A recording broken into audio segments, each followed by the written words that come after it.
End of 2023. 34 episodes. Yeah. Last 6 months or so, a little more than 6 months. Yeah, pretty good run for our kind of year zero, I'd call it. Yeah, it's been good. We got a good slate of things we're going to do in the new year.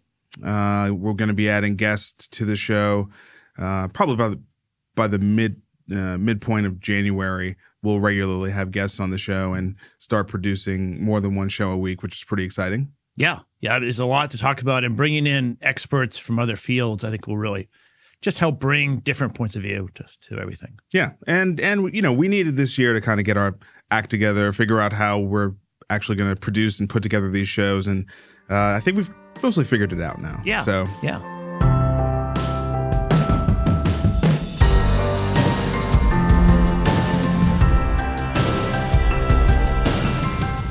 Like, how are you feeling? I mean, it's always so weird at the end of the year to kind of look up and realize the year is over and you're heading into a new year, and you're 1 year older.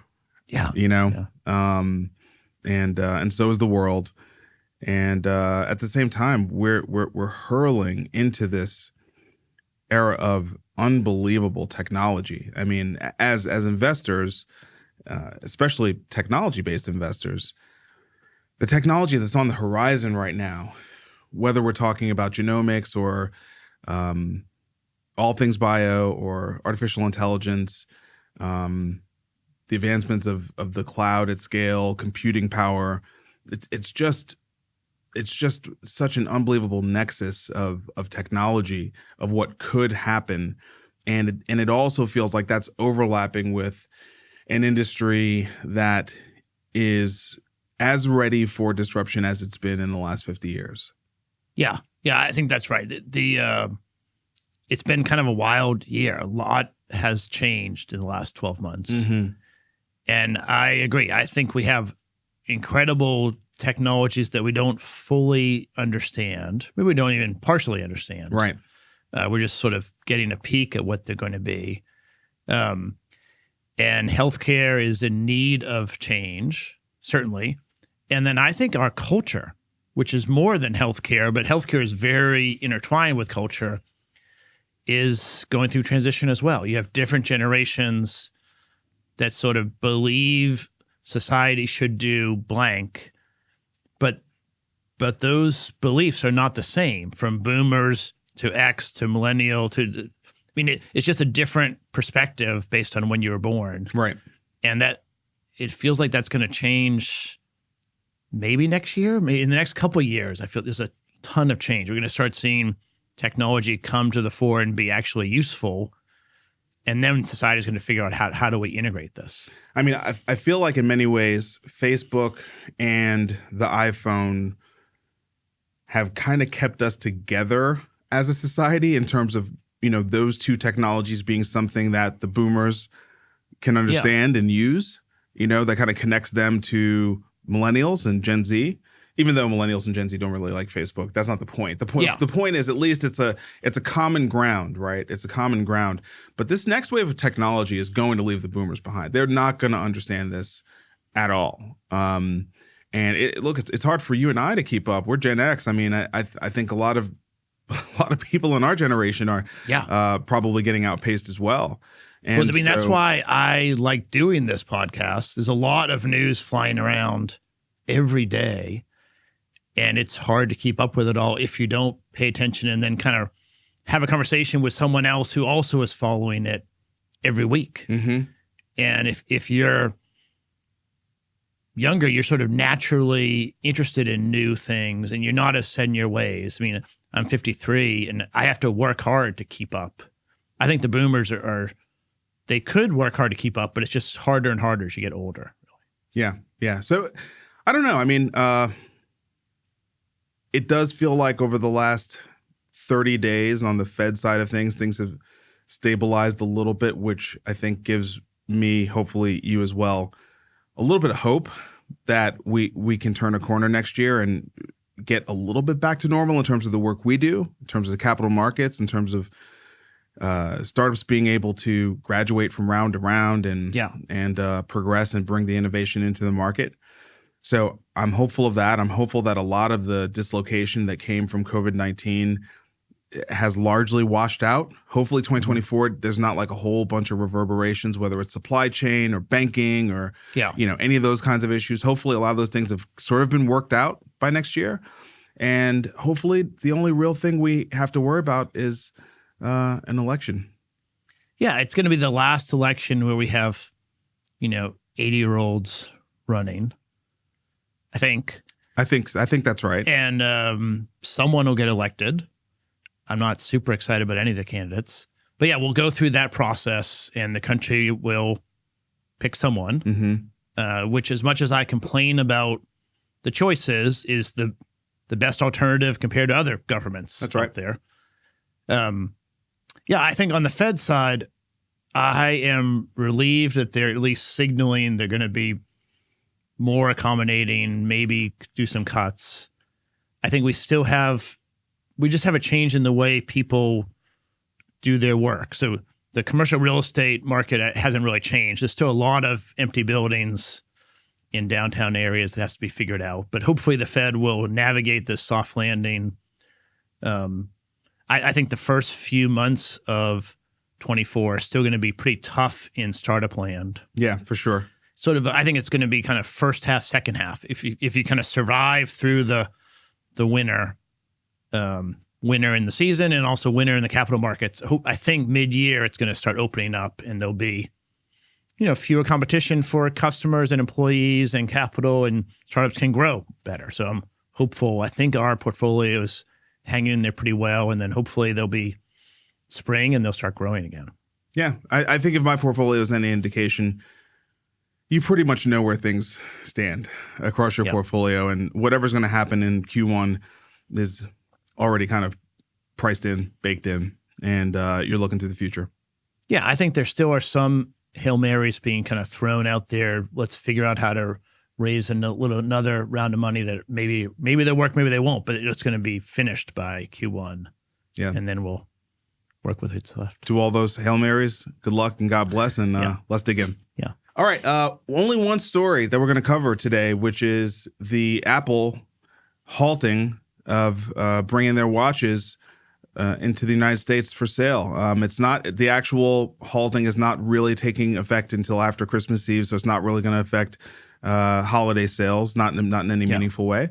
But this is really an intellectual property issue, and it's an intellectual property issue that's not new. AliveCore, I think, was the first time we heard about an issue between Apple and another company, a smaller company, around their EKG technology. Yeah. And now a second company, Massimo, has been able to get the United States to block Apple from selling the device. Yeah, I mean, I think Apple has endeavored to put healthcare sensors into their watch. And these sensors existed before the iPhone, before the Apple Watch. And so it is a challenge to clear the intellectual property of other companies when you're using this pretty much the same sensor. And I think with Massimo particularly, this is not a tiny little startup that they can push around. It's it's not as big as Apple, but it's a several $billion company. Yep. Much bigger than AliveCore was. Yes. Yeah. And they tried to work with them a lot. I mean, I think it was in 2013, 2014 when they first started negotiating and working. There were some talks they might acquire Massimo, and they decided not to. And I think what happened is they hired a few of their employees and built the technology under the Apple brand.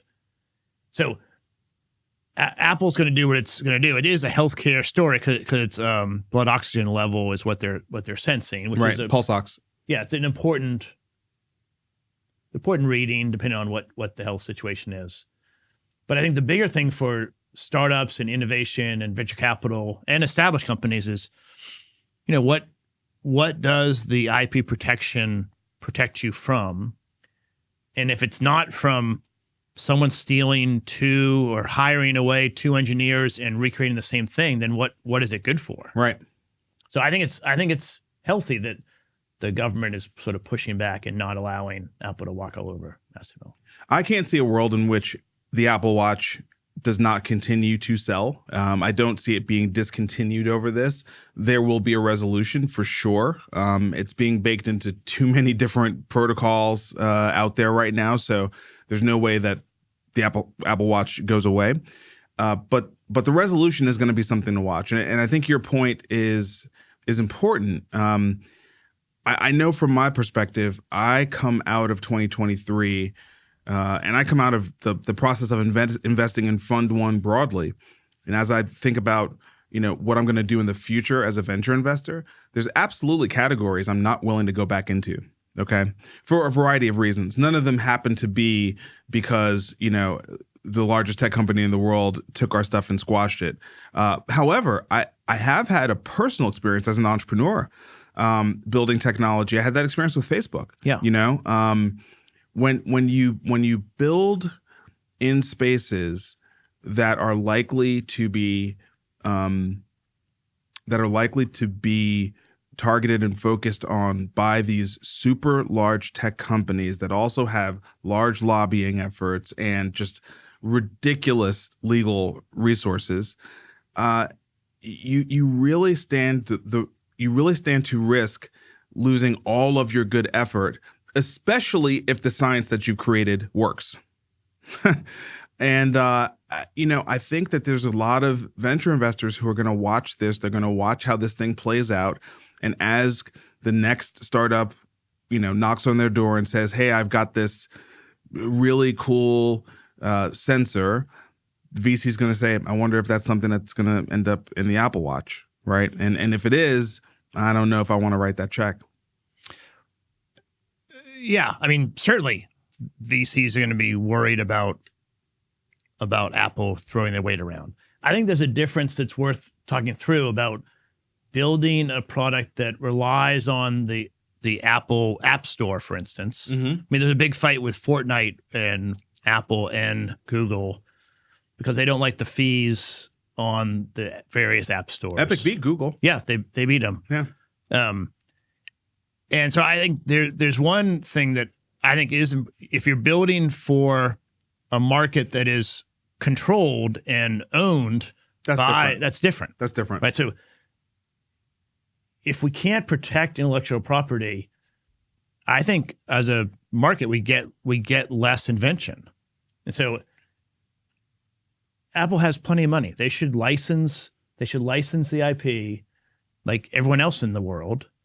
And if they have to pay a lot, maybe that means it's really valuable, or they shouldn't use the technology. I don't know. I mean, I understand that it's an important thing for the Apple Watch, but I think Massimo probably has some good intellectual property.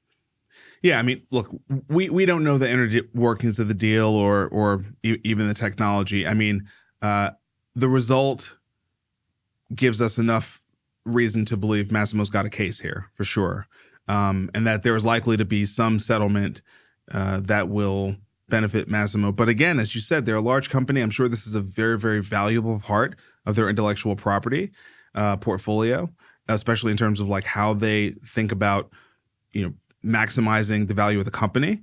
And it's likely that what they are asking from Apple for the use of it is not something that Apple would generally want to pay or give up for, a feature of a device, right? And so there's probably just a misalignment between how Massimo values the intellectual property and how Apple views the importance of it in their overall, array of products. Yeah, there's no question about that. I think there certainly is a difference of opinion of how valuable the IP is. And Massimo's clearly asking for more than Apple wants to pay. But I think that the free market system as a VC, I rely on IP protection. And Apple has plenty of resources to bring to bear on a market, but they need to buy or license intellectual property if they want to sell it, I think. I mean, I don't have an Apple Watch. I have purchased one before. I know you're not even an I'm not iOS in the guy. Apple world. Yeah. Yeah. I mean, I had one. It cracked way too easily, and I was like, that's it. I can't keep buying that device. Yeah. They control 30% of the smart watch space. I actually have a Garmin, which is a sort of much more durable smartwatch in terms of I've dropped it like 1,000 times. It's still not cracked, and Garmin's got a pretty robust health capability in we their, met in the their watches Garmin as well. team in Kansas City. They're great guys. Yeah. They've got a very robust capability as well. So, look, I think it is going to be interesting as we continue to watch the consumerization of med devices, right? By these really, really large, big tech companies taking this technology that means everything for a company like Massimo.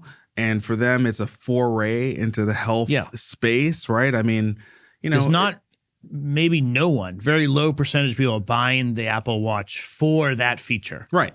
It's their only medical device, okay? Yeah. The Apple Watch is their only medical device, and it's not like the main thing they put on any of their marketing when they're talking about the Apple Watch, right? So it's just an interesting sort of clash of values. And as we think about healthcare becoming more consumer, it seems like it's one of those unintended, bumps on the road that we're going to continue to kind of run into. Yeah, no question. I mean, I don't know a lot of doctors that are that thrilled with people monitoring their health on the Apple Watch because they're worried about false signals and false readings. All sorts of and stuff.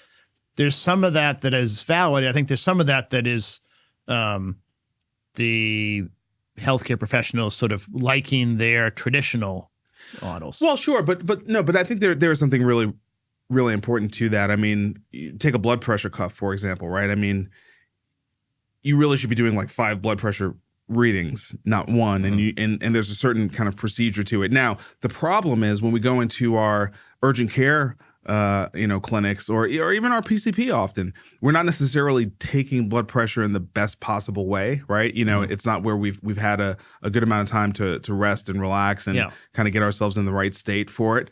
And they usually will only measure it again if it's like really high, and they'll be like, let's check that again, right? So we're being incorrectly educated by our experiences that we're having in the clinical theater, and then we go home, we know even less than the doctors and the nurses know. And we may be using something that's not even fully medical grade, and using it incorrectly. So I think there's a good reason for doctors to do that, because it's one thing if you're using it over time and you're trying to track something and you see, I at least want to reach out because this doesn't look that great. It's an entirely other thing if you run it one time or your Apple Watch gives you an alert and says, hey, you're having an episode. Yeah. I've been in meetings with people where they'll be like, oh, this starts like buzzing really loud, beeping at them or whatever. Seen that. Really? And they get up and well, no. Everybody kind of looks at them and is like, "Are you okay?" Right. One time I was in a room full of doctors, and this person's like Apple Watch started going off, and all the doctors were kind of like, sat up and their eyes kind of bugged out. So I mean, I get it. I think it's just when we talk about the consumerization of healthcare, it's not this straight glide path, right? Yeah. This is one of many bumps in the road that we're going to have to continue to watch out for. Yeah, no question.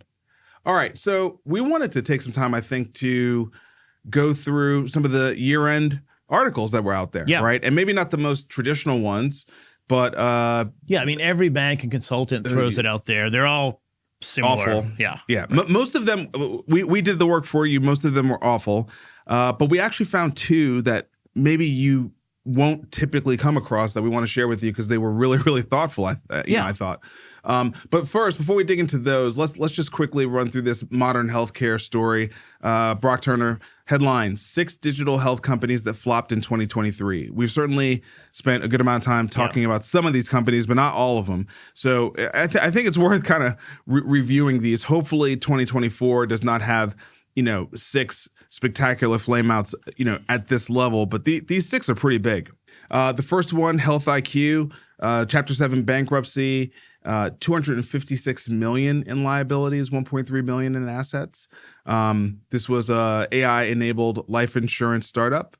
All these are probably bubble attempts that really didn't pan out, and so it turns out that generative AI doesn't really underwrite risk any better than humans. Yeah, I mean, I can't get generative AI to give me the right answer, two or three times in a row. So, yeah. I remember this story because the CEO, Munjal Shah, right off of the heels of this flame out, immediately got $50 million from General Catalyst and Andreessen Horowitz to create a new company called Hippocratic AI. So, look, there is something to be said, I think, for a CEO who was deep in the trenches of AI, Gen AI, prior to the whole, crazy buzz. I mean, that person probably has learned more than we possibly could know about the space and has made a lot of failures on somebody else's dime. So I don't want to be, throw too much shade at the fact that he was able to raise $50 million from two top tier VCs like GC and A16Z. But this was the reason why I remembered it, right? Because I think most people look at this and go, wow, you can lose, almost $300 million and turn around the next day and raise another 50. Yeah. And I think, I believe General Catalyst and Andreessen Horowitz both were in Health IQ.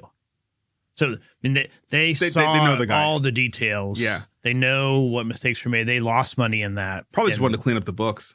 Just Exactly. wrap that one up. Let's do another one. All right. Babylon Health. This is an unfortunate one.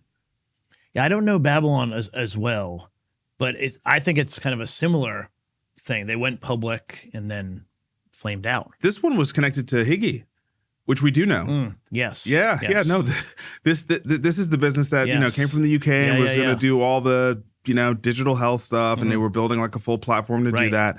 Right. And they were trying to do too much. Yeah. And I totally forgot about the Higgy thing. Yeah. Yes. Yeah. Yes. We do know this, guys. Yes.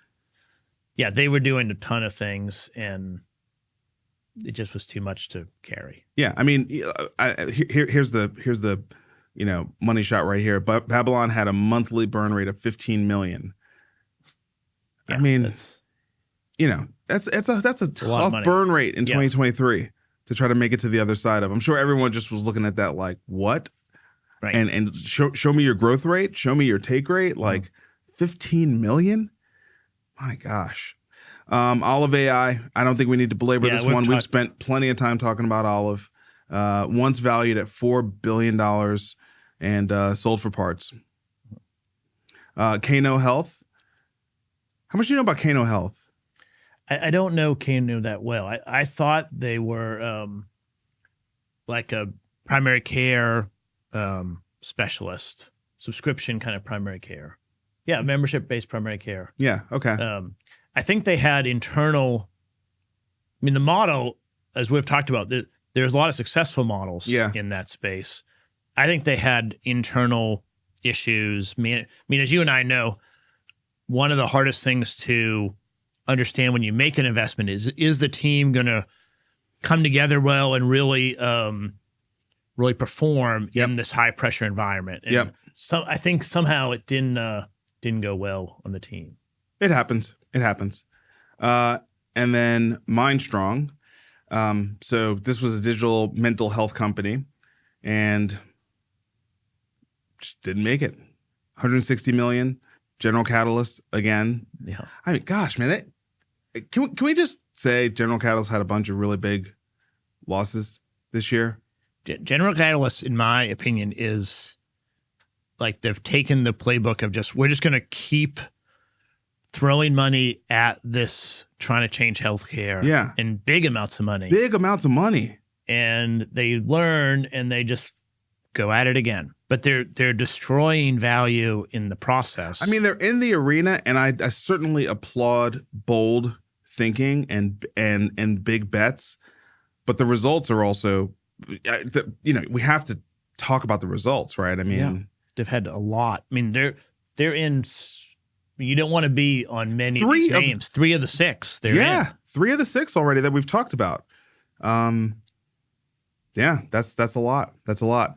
And then Pear Therapeutics. We did an entire episode deep dive into on Pear. This was really, really unfortunate. I think it feels like the sting is kind of off this one. Hopefully next year, digital therapeutics can rebound a little bit. Hopefully there's something that really brings some kind of breakthrough to that space because I think it can lower the cost of care. As our friend Yeah. Aaron Gann, he's talked about, it can lower the cost of care. So Yeah, I mean, I think one of the things we've covered this year that I think is going to be part of the trends for next year is the technology is advancing very quickly. So things like VR and digital therapies are growing in their capabilities really fast. And our reimbursement models they're just not designed for that. no, And so I think part of the thing that we have to figure out is how can we get the right alignment of who's paying for this and make sure that it's working for the patients and for the people paying the bills. The federal kind of apparatus with FDA and CMS, we covered it with Aaron. It's just not really designed for that. no. We have a similar thing with the GLP-1 things right now. They certainly help patients lose weight. On the weight loss And side. that definitely has health benefits. Probably over your lifetime, you will cost less money and Sure. you'll be healthier and more Sure. productive. And some value-based care plans are covering it. Some. Yes. Some have done the math. They've run the actuary models and they've said it's worth it. Yeah. And I think it's related to how fast the employees turn over. Right. For sure. And there really is no long-term underwriting motto in healthcare. Most plans are year by year. And so that's an issue that is challenging when you think about digital therapies or other biotech things that are, especially if it's a cure, like curing sickle cell, we talked about maybe 2 weeks ago, is incredible. But whoever is the payer for that patient this month foots the whole bill, and then they don't have all the sickle cell costs and complications for the next 20, 30, 40 years. Right. Those other payers seem like they should share in that. They're just sharing in the benefit. So it's just a structural thing that we have to figure out. Well, may there be less flameouts in 2024, particularly for GC. Yeah. Good luck to y'all. With that, we'll take a break and let Doug share a little bit about Jumpstart Foundry, and we'll be right back. Thanks, guys, for the opportunity to talk about our pre-seed fund, Jumpstart Foundry. My name is Doug Edwards, CEO of Jumpstart Health Investors, the parent company of Jumpstart Foundry. We're so excited to be able to talk about early stage venture investing, certainly the need for us to change the crazy world of healthcare in the United States. We are spending 20% of our GDP, north of $4 trillion a year on healthcare with suboptimal outcomes. Jumpstart Foundry exists to help us find and identify and invest in innovative companies that are going to make a difference in healthcare in our country. Every year, Jumpstart Foundry invests a fund, raises a fund, and deploys that across 30, 40, 50 assets every year, allowing ease of access for our limited partners to invest to help us make something better in healthcare. Some of the benefits of Jumpstart Foundry is there's no management fees. We deploy all the capital that's raised every year in the fund.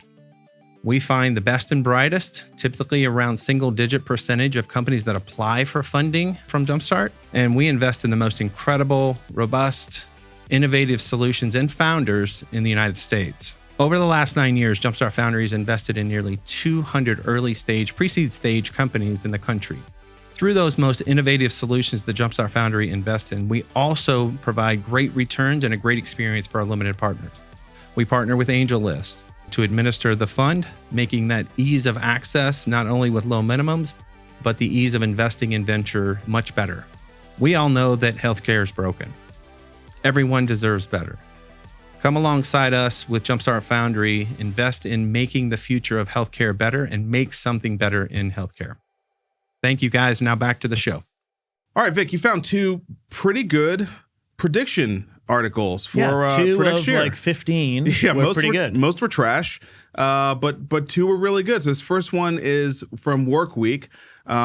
Blake, who runs Workweek, along with Parth Desai from Flare Capital, have 8 predictions for healthcare 2024, and I found these to be some pretty thoughtful predictions. So why don't we go by one by one? Let's go through. I think we'll have gives and takes on each probably. Yeah. All right. So the first one is hospitals mine for gold outside of their core business. I hope this is true.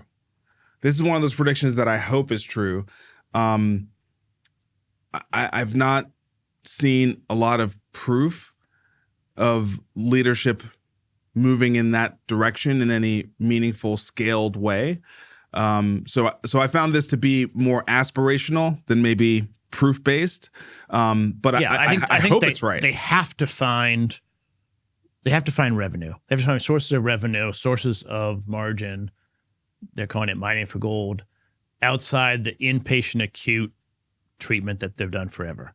Whether they can effectively do that, I'm not sure. They say the obvious diversification playbook, going to specialty pharma, 340B, ambulatory, outpatient, that's been kind of played out. I mean, maybe there's a little more gold there, but not much. And so they have to find new areas. And I just think that's... I mean, the problem with that is that's called innovation. Yes, right. And you actually have to be good at innovation. And, there's just not a lot of health systems that have invested in that muscle and in that area of their human resources. I think it's a cultural competency thing. They're just not, of course, it culturally organized to tolerate the uncertainty of piloting something that maybe is not 5 nines reliability and getting it to be more and more accurate, more reliable over time. That's what it takes to do a new thing. I mean, what they call out here is dental care, grocery retail, value-based care. I mean, I just don't see any health systems that I know really moving into that. So my prediction would be that, I mean, look, TK from Virtua, we talked to him. He's the chief digital transformation officer, right? I mean, okay, like that's an example of a health system that seems to be, taking this kind of approach. But I think most hospitals are going to be trying to find ways in 2024 to do more with less. I think they're going to try to find more and more operational efficiency. I think they're going to really look to leverage AI, maybe not entirely Gen AI, but certainly ambient AI, robot process automation, machine learning in ways that automates things. I think that's what we're really going to see hospitals doing next year. I don't see them doing a whole lot of innovating to try to find net new revenue streams because I don't think they know how to integrate those things, find them, evaluate them, staff them, tech enable them. I just don't, I just think that that's just not what they are as organizations, generally speaking. They can develop that, but that's going to take a minute. Yeah, I agree with that completely. And then to quote out of this prediction, to remain financially viable, hospitals need to quickly diversify their margin creation streams. I agree with that too, but they're not going to be able to successfully do that. My prediction is they won't be able to execute that. Correct. They are going to focus on G&A. Yeah, saving money wherever they can. That's what they're going to focus on, G&A, not top line. Okay, the second one here, the infusion services market reaps the bounty of a specialty therapy boom. I kind of like that. That idea. Yeah, and I mean, our friend Doug Gertner's doing IVX. I mean, the infusion therapy away from the inpatient facilities in the neighborhood near the home is really, it's a great experience for the patient. It's better for everyone, less expensive. And the treatments are more and more requiring IV therapy. Yeah. And IV is everywhere. I mean, you hear people talking about I remember when we did pro hydration back in the early Jumpstart Foundry days when the only reason you would do that is you had a hangover, right? You get that. Now they're everywhere, right? Yeah. I mean, they're in every gym. There's concierge. People will drive to your house. They'll do an IV in your living room. So I think it's just such a ubiquitous thing that people are now very desensitized to the idea of IVs, and when you overlap that with specialty drugs and the growth of the specialty pharmacy, I think this makes sense. So that's a hey, good for Doug Gertner. Yeah, and I think that's an interesting. Yeah, and it's a huge market. I mean, IVX will do well. There's lots of opportunity in that space. Yep, for sure. Number 3, dollars dry up for the AI application layer, but stream into the data layer. I think this is a very astute observation.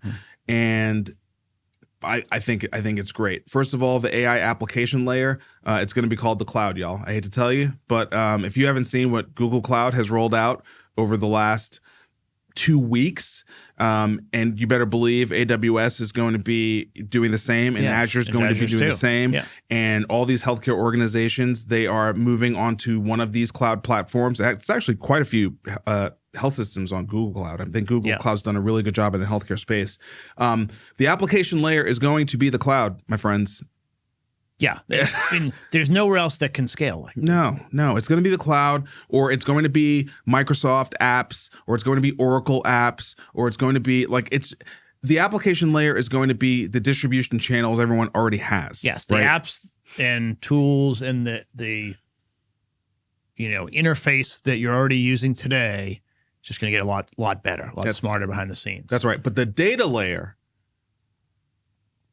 This is the thing I think most people who have not been able to spend the time digging into what the AI paradigm shift is actually about. This is the thing I think most of them have not wrapped their head around. And it was when I finally got it, it hit me like a hammer, because I realized what a massive shift it was going to be for the talent pool, the technology talent pool. For as long as computer science has been centered on computer programming, it's been centered on humans writing sets of instructions, right? And literally trying to tell a computer, do X, Y, Z, and here's the entire decision tree, and here's the if, then, else, map for how and you have to give it step by step, very excruciating detail. Right, exactly. And in AI, the paradigm shifts where you're not doing that.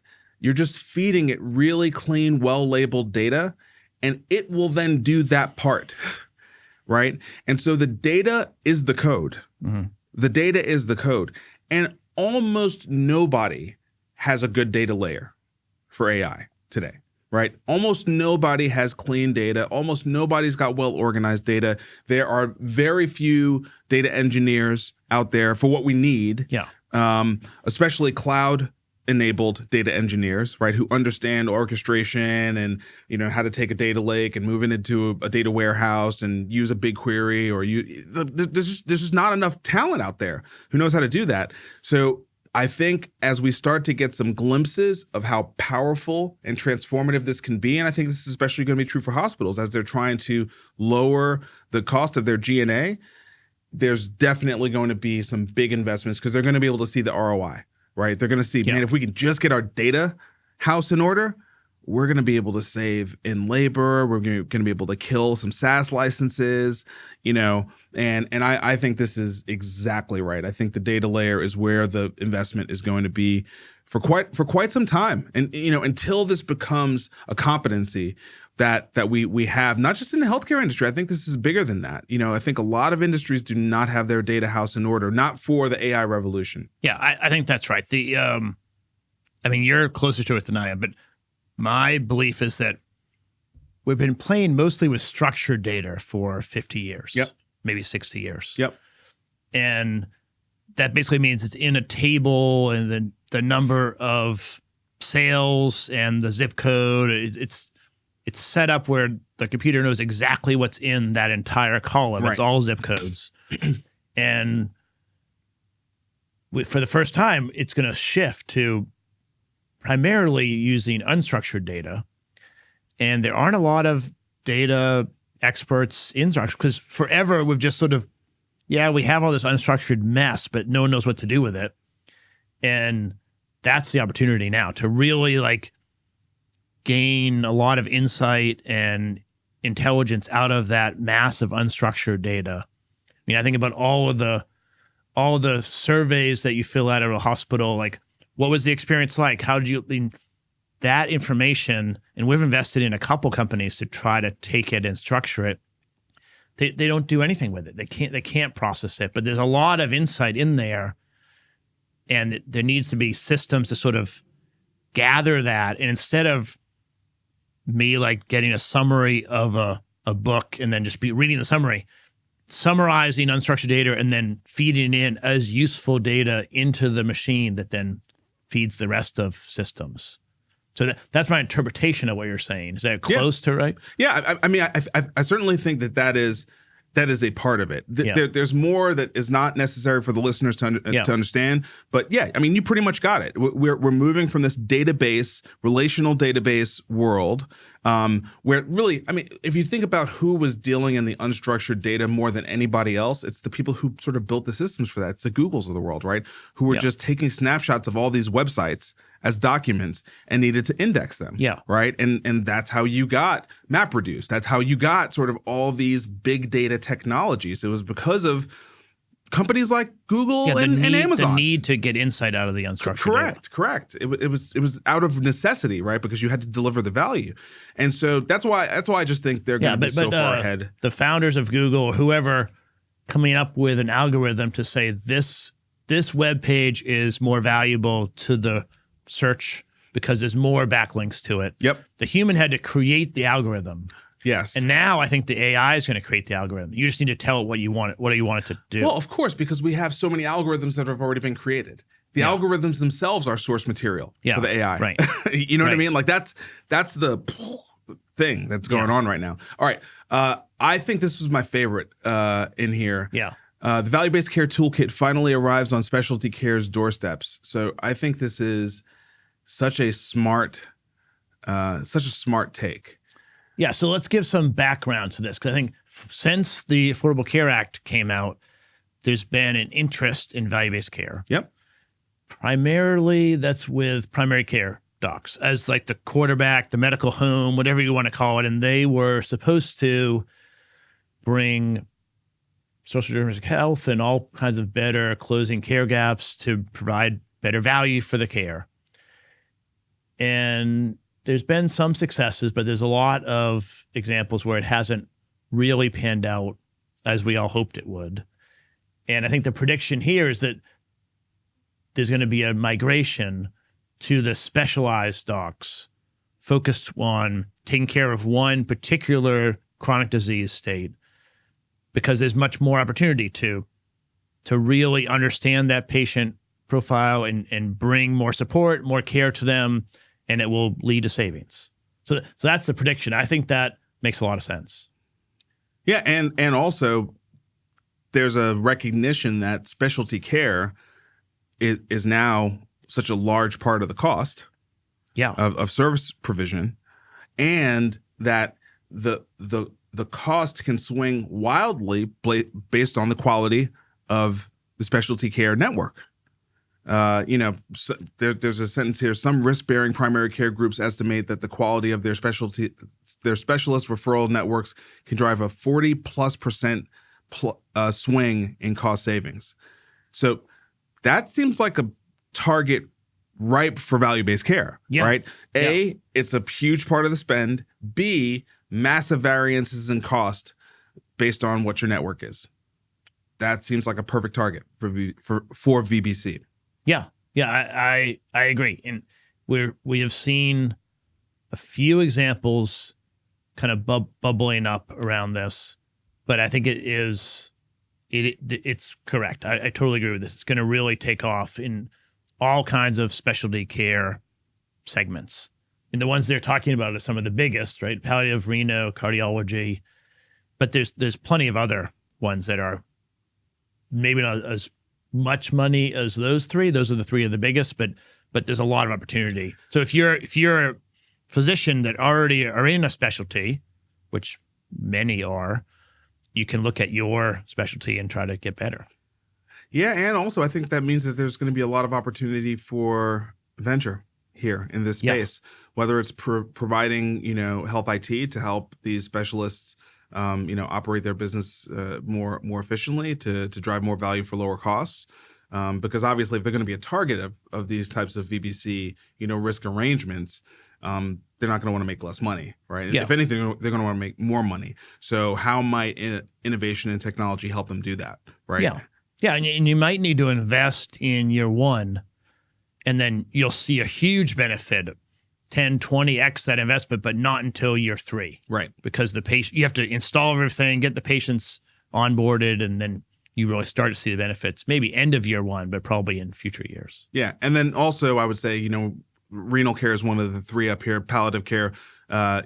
Two of those, I'm not sure if First Crescent has a cardiology care business, but certainly palliative care, Aspire, renal care, Monogram. Yeah. I mean, full VBC based businesses, right? So not just technology, but just entering the market with a VBC model, competing. Yeah. I think those are even almost a carve out of the entire risk. Yeah.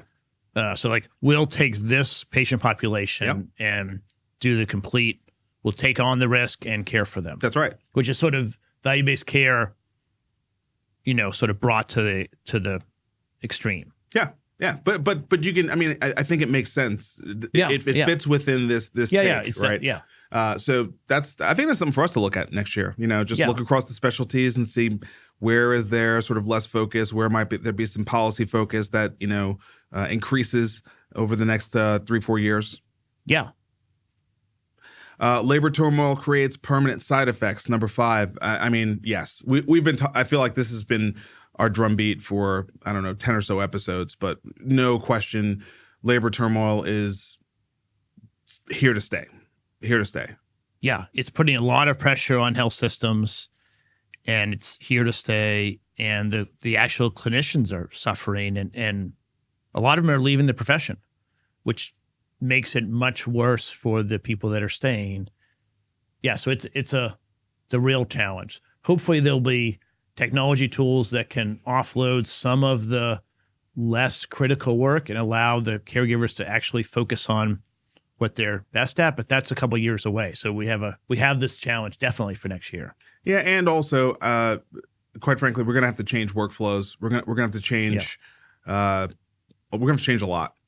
Technology alone won't get it done, right? There's going to be a whole new model of provisioning care with a smaller workforce, because that's what we have. That's what we have, and that's what we're going to have. It's going to be a durable issue.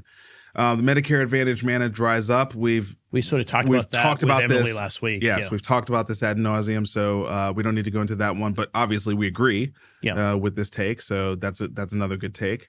Let's see here. Provider M&A gets a lot harder. Digital health consolidates. We've talked a lot about provider M&A getting a lot harder.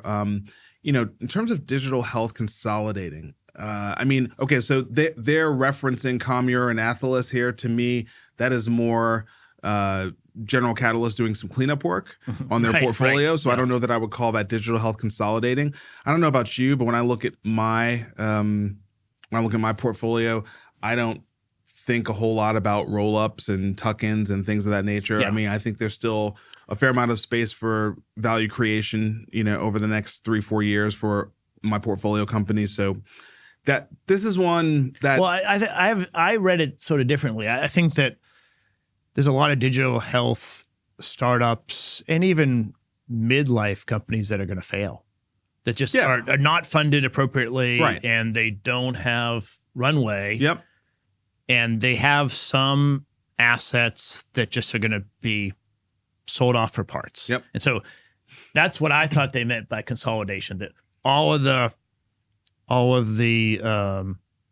sort of very aggressive investing that created hundreds, thousands of digital health companies, they weren't all that great. And many of them will go out of business. And then whatever is valuable will get sort of sucked into the ones that are still around. I think there's just something about the risk profile of these companies, right? They're burning $15 million a month. They're burning $12 million a month. Those they raised $1 billion. Yeah. You're so fragile when that's your posture. When you raise that kind of capital, you've got these valuations that somebody's expecting you to grow into. I don't know.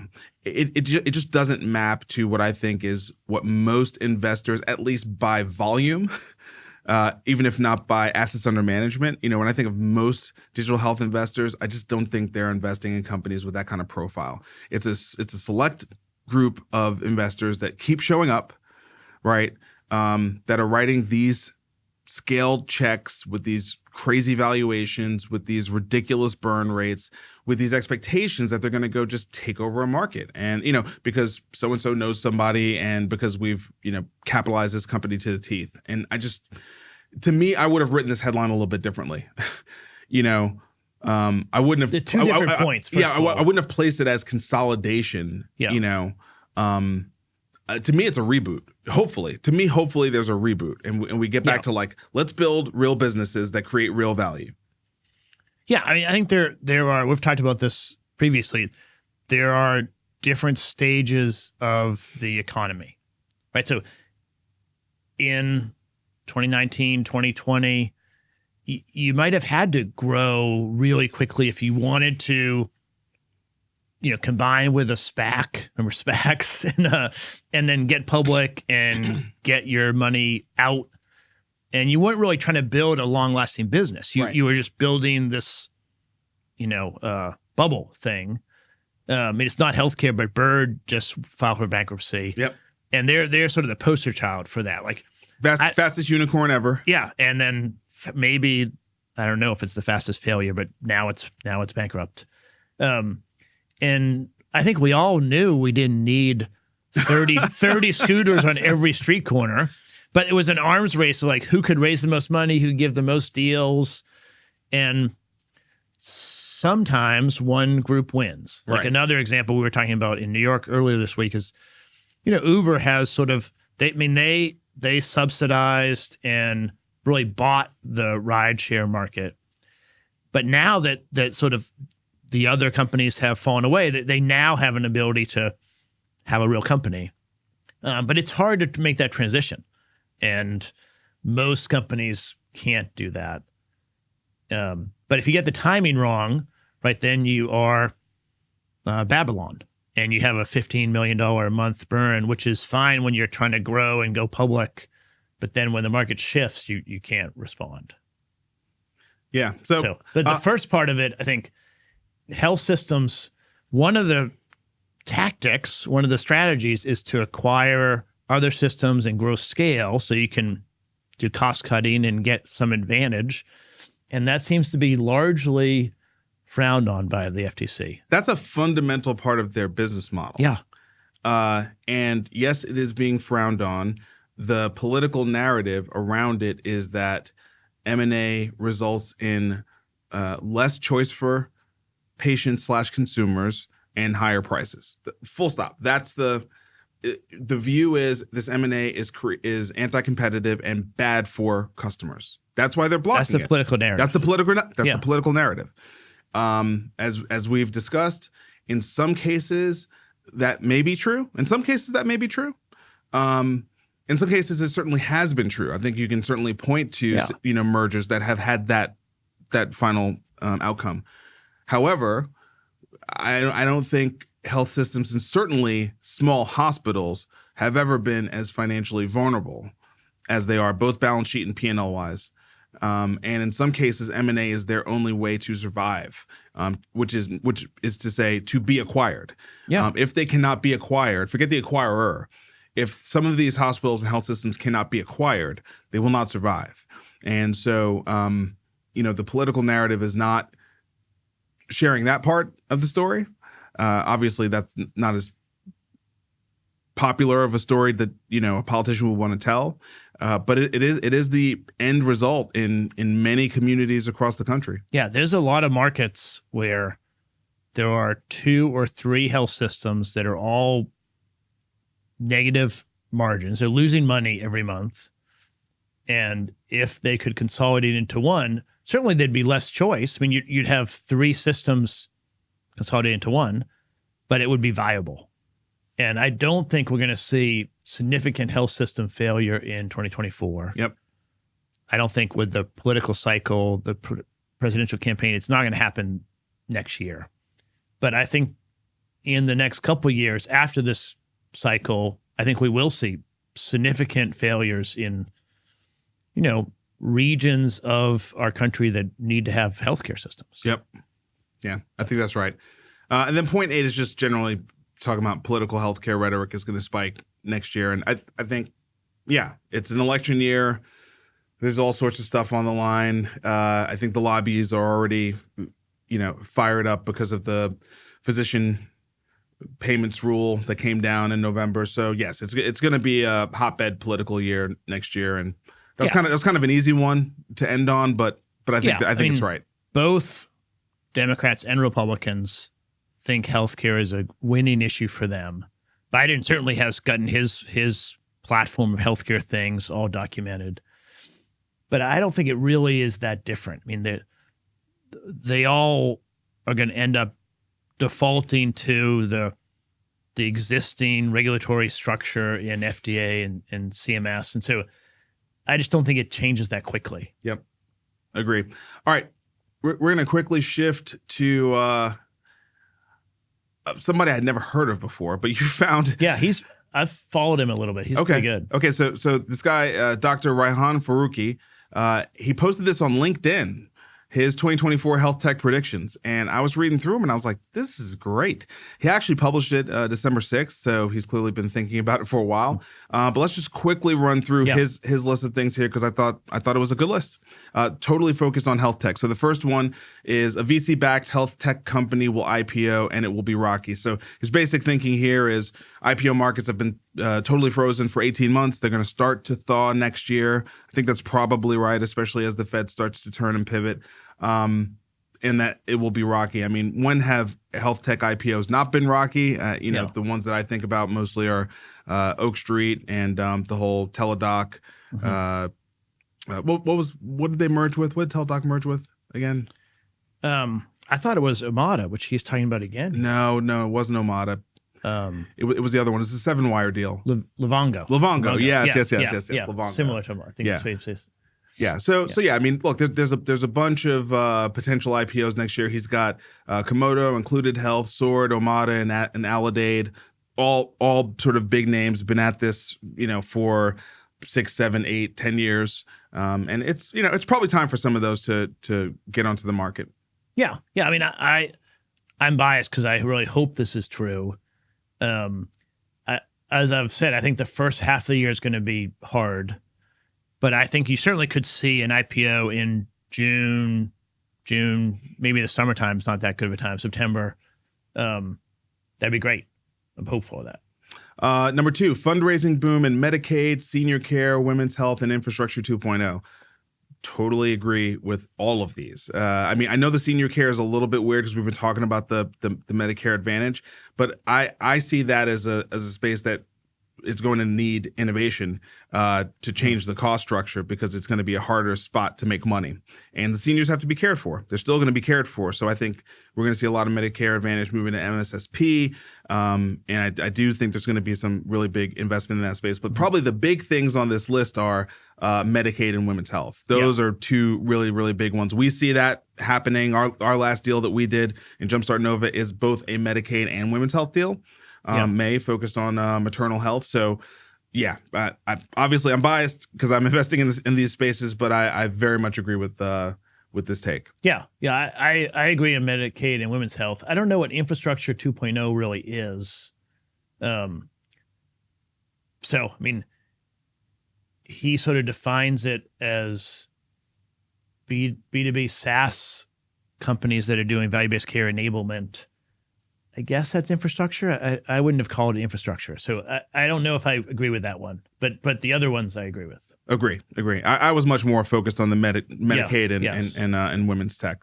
Okay, the third one, startup M&A at scale will not happen. I agree. Yes. I think we just talked about this, right? I don't think there's going to be some mass consolidation, and agree here with Dr. Faruqi. 4, beginning convergence of climate and health tech ecosystems. I actually really hope this is true. I've got a lot of friends from an organization called Nexus that I'm a part of the Impact Society for Nexus. And the vast majority of the entrepreneurs in Nexus are climate entrepreneurs. And gosh, I really hope that this is true, and I hope I get to do more work with them. They're working on such cool things.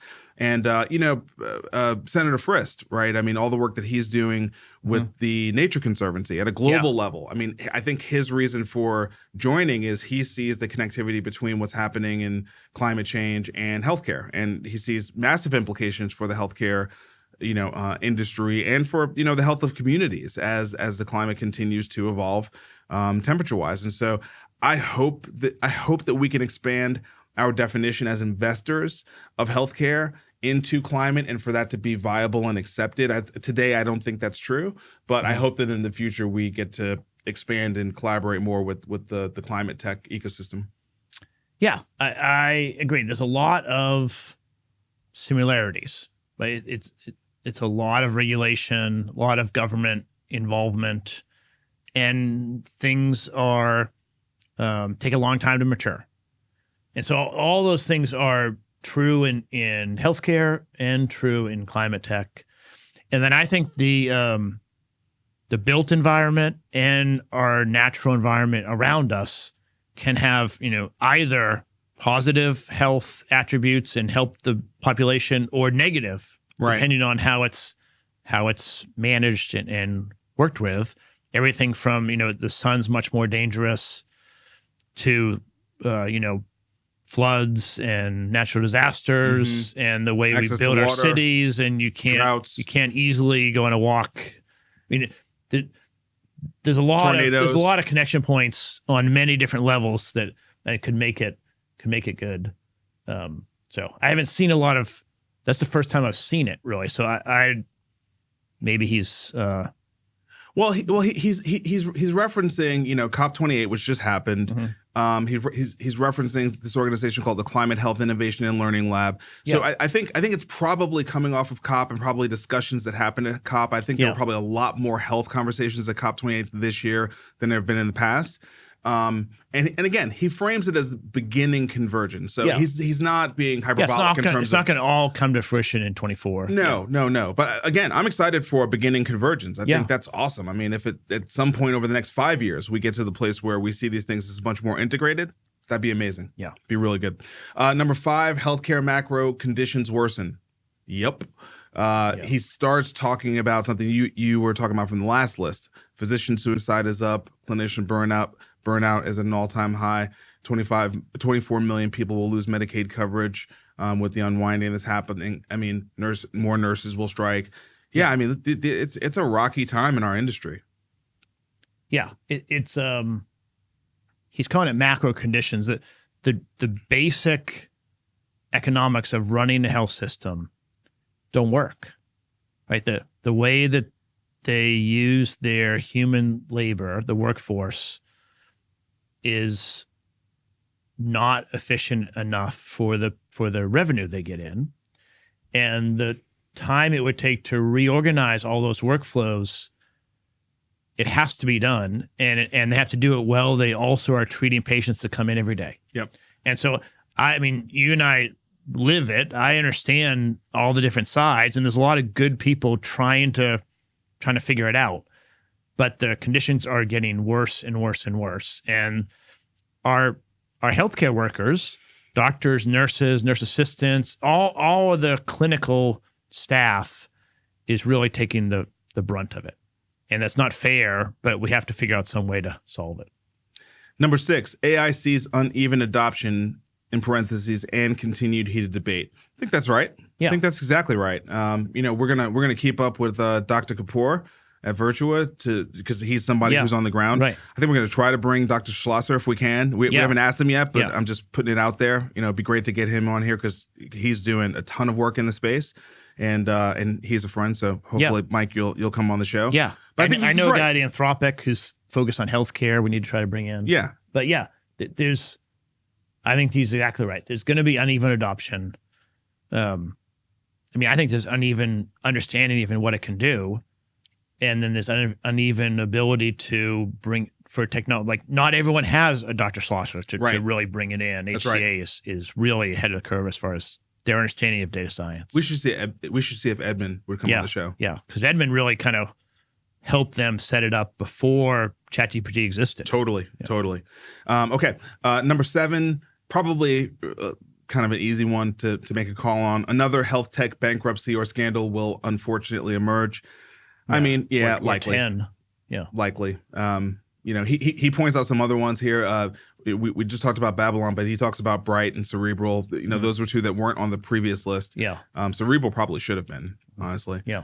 Number 8, verticalized pay viters will keep on buying. We talk about this all the time. Yeah. All the time. I just wrote an article in it and that got published in HFMA about I love this. that. Right. Yeah. The defragmentation. piece.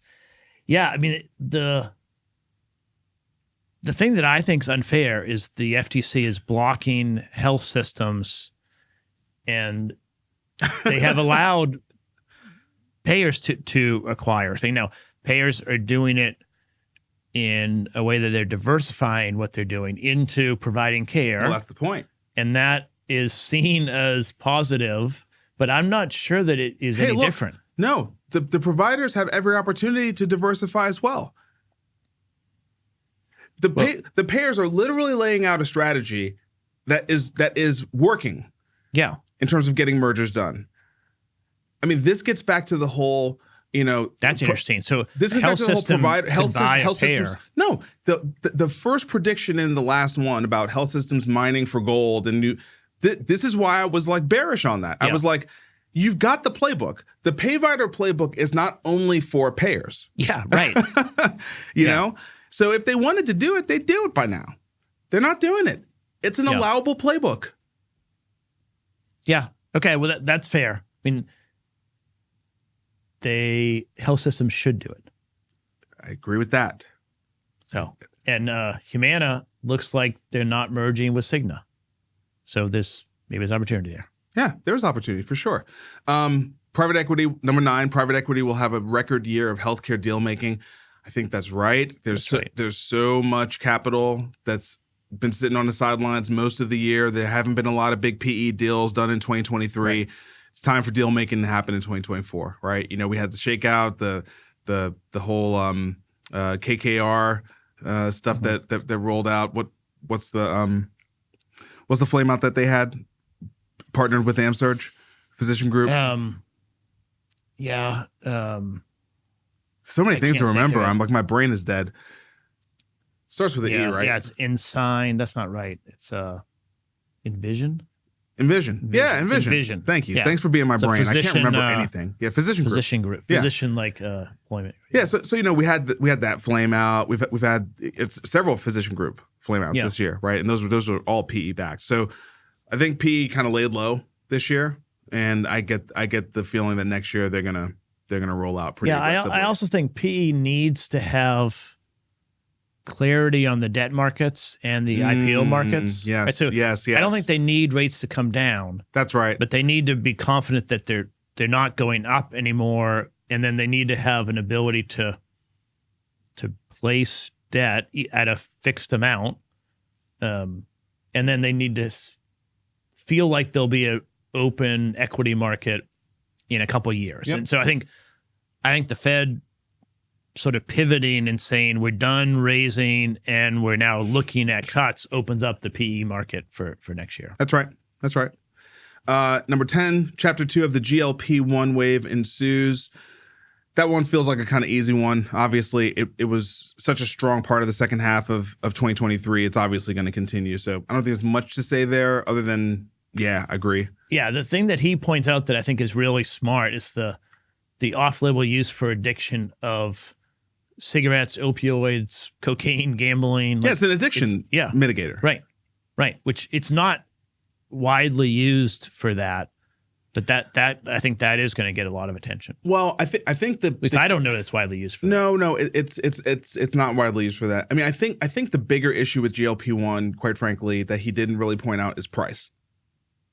The price is the real issue. And how much of it is going to be. I mean, if you have a gambling addiction, you're spending way more than $1,200 a month gambling, aren't you?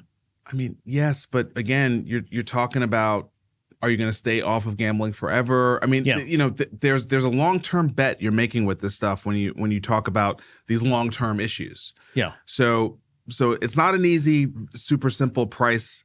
Yeah, and the decision. The fall off rate's pretty large. I mean, after I forget the once stat. You come off of it, yeah. Well, and people don't last more than 2 months. Like a lot of people are off. I think it's 50% are really not on quitting. It. Really, yeah. That was a hedge. Emily was talking about that. I didn't get that okay.